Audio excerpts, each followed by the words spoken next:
Eh ben pour moi, le vote a été volé. Il n'y a pas de débat là-dessus. Si on repart en fait, j'ai l'impression de vivre dans une drôle de séquence. En fait, la dissolution n'a pas eu lieu. Ça n'a pas existé. Et en fait, tout est normal, en fait. On a la tête de l'Assemblée, Mme Bonne-Pivet, qui était là. Elle continue. M. Attal est là. Tout le monde est là.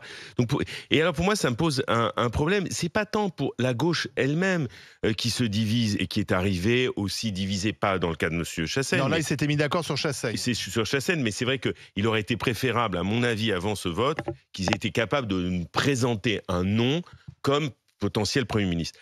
Arriver à ce vote, qui est quand même stratégique, alors qu'il présentait un visage désuni, incapable de nommer qui que ce soit, je pense que ça les pousser à s'engager dans une course de la pire des façons. Je pense que si on voulait installer un rapport de force psychologique, de dire, voilà, la gauche est unie, c'est monsieur ou madame Truc qu'on va présenter à Matignon. Là, ils réussissent à se mettre d'accord sur monsieur Chassaigne. Mais je pense que ça aurait été mieux dans le rapport de force de l'avoir été. Pourquoi tu dis que le vote est volé? Alors pourquoi? Pour plusieurs choses. Tout d'abord, il y a eu une élection. Cette élection a indiqué que, en tout cas, même s'il n'y a pas de majorité nette, il est clair que le camp macroniste avait, on peut dire, perdu. Oui, mais là, elle a trouvé une alliance avec la droite. Donc, mais en fait, on se retrouve dans des combinaisons type 3e ou 4e République, c'est-à-dire on fait et on défait des majorités en dehors de l'élection. C'est la logique 3e République, on a fait ça, c'est la logique aussi 4e, on fait ça. Que le macronisme s'allie avec la droite. Je ne tombe pas de la renverse, parce que j'ai toujours pensé depuis 2017 que le macronisme était une expression du centre droit ou de droite. Bon, et en disant ça, il n'y a rien d'infamant. Donc le vote n'est pas volé. Mais pourquoi c'est volé? Parce qu'au premier tour, on a, au départ, oui. C'est M. Chassaigne qui est devant. Bon. Et on voit il a bien... fait le plein des voix, et puis après, il n'avait pas de réserve de voix. Et après, il n'avait pas de réserve de voix. Mais dans ce cas, c'est un drôle de truc de procéder comme ça. Il était préférable alors, M. Attal démissionne, la droite et le macronisme scellent une alliance, proposent un nom à Matignon, M. Macron nomme cet individu, se présente devant l'Assemblée, et on dit on a désormais une majorité qui est relative, qui est composée des élus de la droite républicaine, plus des macronistes. Et comme ça, les choses sont plus claires. C'est la première fois qu'on vote finalement pour le Perchor avant même d'avoir un gouvernement. Voilà. Et on ne sait pas qui va gouverner. C'est volé dans le sens que c'était la gauche qui était la première force, même relative. Voilà. Antoine Diers. Bon, c'est pas volé, Frédéric. C'est pas volé. Mais j'étais sûr que tu allais me dire ça. C'est un prêté pour un rendu. J'ai envie d'avoir une pensée pour tous ces braves castors de gauche. Tous les castors qui, quand Castor Mélenchon a dit « pas une voix pour le RN, nous nous retirerons pour soutenir les candidats de la Macronie, etc. » Quand les castors de Macron se sont soulevés pour dire « nous voterons pour des candidats LFI pour qu'aucune voix n'aille au RN », eh bien à la fin, à force de se faire des barrages, l'eau a monté et Castor Mélenchon, castor de gauche, se noie dans l'eau de son propre barrage. C'est beau, c'est une jolie femme. Non mais vraiment, je suis... attristé parce que Mélenchon était quelqu'un d'intelligent. Je partage rien avec lui, mais je voyais une forme d'intelligence. Là, il prend en boomerang sa stratégie du barrage au RN. Et en réalité, c'est ça qu'ils ont aussi quand même 182 députés. Eh ben oui, mais sauf que, pardon, il les a pas vraiment. On vient de lui démontrer comme que les macronistes non plus. Exactement. Oui, et à la fin, qui est-ce qui gagne? Macron. Encore une fois. Mélenchon est tombé dans le piège de Macron. Et Mélenchon a tracé tout droit en appelant à faire barrage au RN. Non, mais pour moi, c'est pas la gauche a toujours appelé à faire barrage au RN. La gauche touche aujourd'hui les fruits de sa stratégie. Oui, la stratégie du barrage. Les gars, à la fin, c'est Macron qui est toujours en place. Les électeurs ont envoyé un signal dans les européennes et ensuite lors des législatives. Le seul signal qu'ils aient envoyé, c'est qu'ils voulaient du changement au plan de la sécurité, au plan de l'immigration, etc. Tous les sondages disaient ça. Le pouvoir d'achat aussi, le pouvoir d'achat. Et du pouvoir d'achat et des services publics. Donc, Mme Bonne-Pivet représente une majorité. Non, mais c'est vrai. Là où les électeurs doivent pas bien comprendre, c'est qu'ils ont quand même voté. Ils ont mis le RN au premier tour, en tête du premier tour législatif. Et puis au deuxième tour, ils ont majoritairement les Français, qu'on le veuille ou non, ils ont dit non, on veut pas du RN. Donc ensuite, ils ont voté contre. Et puis derrière, c'est Mme Bonne-Pivet qui se maintient dans un vote démocratique, parce que c'est pas un vote volé. Non. On peut pas dire n'importe quoi. C'est un vote démocratique, une alliance. C'est comme ça. Quand il n'y a pas de majorité, tu fais des alliances. Et tout le monde le sait. Jean-Luc Mélenchon le premier. Mais c'est vrai que de voir que c'est Mme Bonne-Pivet, je sais pas comment les électeurs vont le prendre. Ça. Mais bien sûr. sûr. Mais Notamment ceux qui voulaient sanctionner Emmanuel Macron. Au deuxième tour, les Français ont été quand même, pour certains, piégés par les 210 candidats qui se sont désistés. Il faut quand même pas non plus l'oublier. Si les triangulaires étaient Ils pouvaient restés... rester à la maison, ils n'étaient pas obligés de voter pour... D'accord, mais si les... oui, enfin bon, candidat du vu Front que républicain. pendant une semaine, on a eu comme machine à nous expliquer que Hitler était de retour, je peux te dire que ça en a fait tellement flipper certains que... Oui, mais les gens vont dire finalement la discussion n'a rien changé, comme dit Frédéric. Exactement. Finalement, Moi, c'est les mêmes. Pour moi, la dissolution, les résultats des législatives, je rejoins Antoine là-dessus, c'est de dire on ne veut plus de l'équipe Macron. Il y a des gens qui disent on veut l'équipe LFI.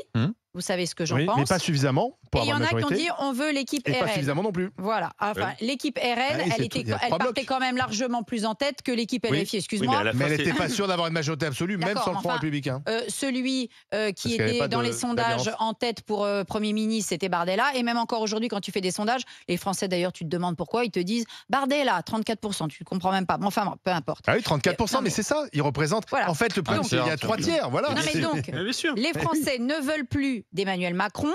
Et en réalité, il se retrouve avec Emmanuel Macron, puisque maintenant, Madame Braun-Pivet, on en reparlera peut-être un petit peu plus tard, mais pour moi, Madame Braun-Pivet n'est pas vraiment Emmanuel Macron, parce que Macron ne la supporte pas. Au départ, elle n'avait pas été la candidate officielle la première fois. Donc déjà, pour moi, c'est un bon indice. Si Monsieur Macron ne supporte pas Madame Braun-Pivet, c'est déjà un bon indice qu'elle peut être une bonne présidente du Perchoir. Voilà. À titre personnel, évidemment, entre Monsieur Chassaigne et Madame Braun-Pivet, je préfère 100 000 fois Madame Braun-Pivet. Je ne veux pas d'un communiste à la tête du Perchoir, un communiste qui a voté comme il a voté, un certain nombre de lois, parce que ce monsieur non plus, ça fait bien longtemps qu'il est à l'abri dans ses pantoufles de député, ça fait plus de 20 ans qu'il est député. Alors le gros nounours, on nous présente le gros nounours, Monsieur Chassaigne. Monsieur Chassaigne, en 2004 par exemple, n'a pas voté la loi pour la laïcité à l'école. Donc moi, pour un communiste, ça me pose quelques soucis. D'accord ? Donc ça veut dire qu'il a quelques nuances de laïcité qui ne correspondent pas il était LFI normalement. Compatible, Voilà. comme ça. Donc personnellement, je ne veux pas d'un communiste au perchoir de l'Assemblée. Donc Madame Braun-Pivet est un pis-aller. Et comme apparemment Monsieur Macron ne la supporte pas, je me dis, au moins, c'est peut-être une voie de recours. Regardez les grands gagnants. Pardon, juste un mot. Les grands gagnants, c'est LR. Les LR, LR mou. Moi, j'appelle ça LR mou, LR resté centriste, LR macroniste en réalité. Parce qu'ils préparent 2027 les avec la Macronie. N'ont pas bougé, ils ont attendu et se retrouvent aujourd'hui dans la position de faiseurs de roi et ils vont récupérer plein de postes. Mais oui, mais c'est ça quand t'as pas de majorité. C'est souvent le 3e ou le 4e, un petit groupe, le roi ou la reine. Et donc, les mecs, on disait depuis le début, LR, vous allez soutenir Macron. Eh bien, LR mou, LR centriste, est en train de nous montrer qu'il faisait ça depuis le début pour soutenir Macron. Juvin est venu nous l'expliquer ici mardi. Mais c'est pour cela que allons jusqu'au bout de cette affaire qui m'insupporte et qui consiste à dire, OK, on a gardé l'Assemblée, maintenant on fait une espèce de grande conférence de presse, on annonce officiellement l'alliance de la droite républicaine et des macronistes, et il propose un homme ou une femme à la tête du gouvernement, et on voit si cette personne sera censurée ou non, mais parce que cette espèce d'entre-deux dans lequel on est devient insupportable. Donc moi je suis pour la clarté, puisque visiblement cette dissolution, ça devait être la clarification. La clarification, on l'a. Le macronisme, c'est une expression de la droite. Quelle clarification ? Mais si, on va la voir, la clarification. Alors, Greg est avec nous. Je voudrais qu'on donne la parole à Greg. Il est prof d'histoire géo, comme toi, Barbara. C'est un collègue de Lille, dans le Nord. Bonjour, Greg. Bonjour à tout le monde. Alors, comment vous réagissez à ce qui s'est passé hier à l'Assemblée nationale ?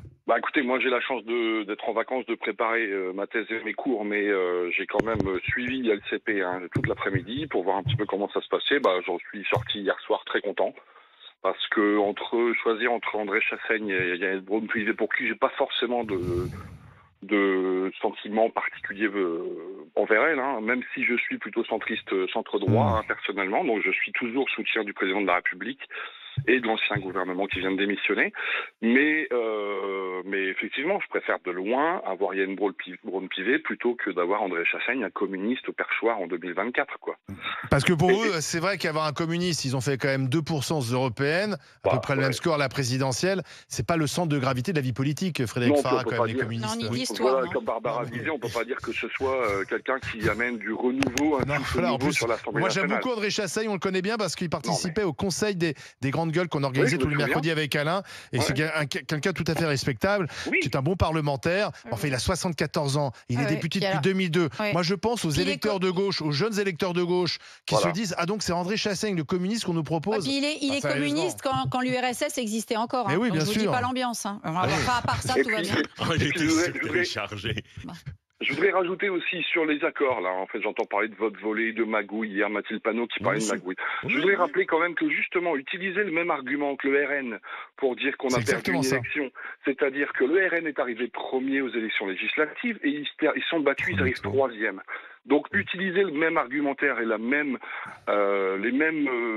éléments de langage. Voilà, exactement. Vous avez raison. Je trouve que c'est pas très, très honorable pour des gens qui sont d'ailleurs pas très honorables. Il a raison, Greg, parce que par exemple, j'entends ce matin parler d'alliance contre nature, de magouille. C'est exactement ce que disait Marine Le Pen le soir du second tour législatif.